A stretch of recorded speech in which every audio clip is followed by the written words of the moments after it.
And it kind of feels like ever since let's put in quotes, the cramps, that Lamar Jackson and that Ravens offense has just felt a little bit different. They felt like they've been clicking a little more. I'm pretty sure it's not because of Lamar Jackson, though. It's because of this run game that amassed almost another 300 rushing yards in this week's action. And, I mean, they've been averaging 38 points per game over the last 4 weeks.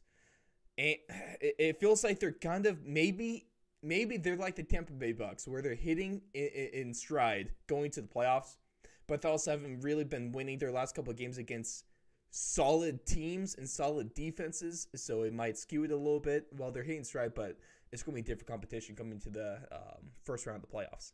Well, you hit the nail on the head there. I mean, you say all these things and it looks great on paper, and actually they ran for over 400 yards last week, which Thank is you. an Actually, incredible number.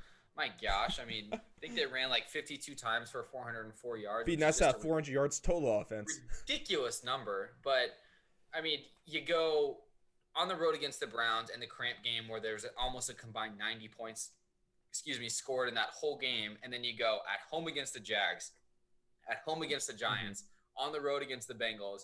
You're not, exactly going against a murderer's row here. So I don't know if this is a case of they're hitting their stride, or maybe this is a case of they're playing the right teams at the right time. And it's probably more the argument here.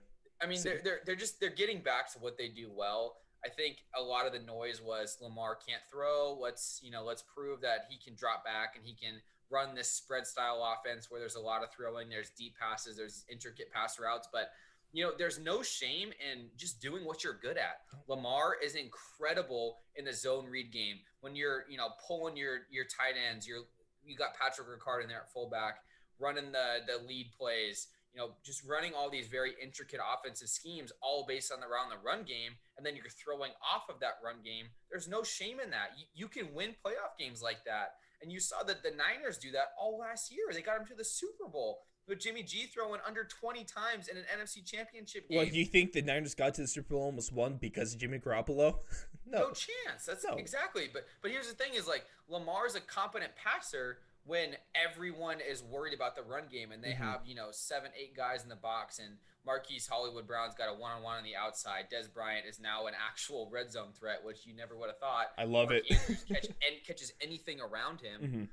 They have game breakers on the outside. They have players that can catch the ball. If you're talking game breaker, don't forget about the GOAT, Justin Tucker. Okay, he's a kicker, but he's a game breaker. That can kick it anywhere between 65 and 19 yards. So.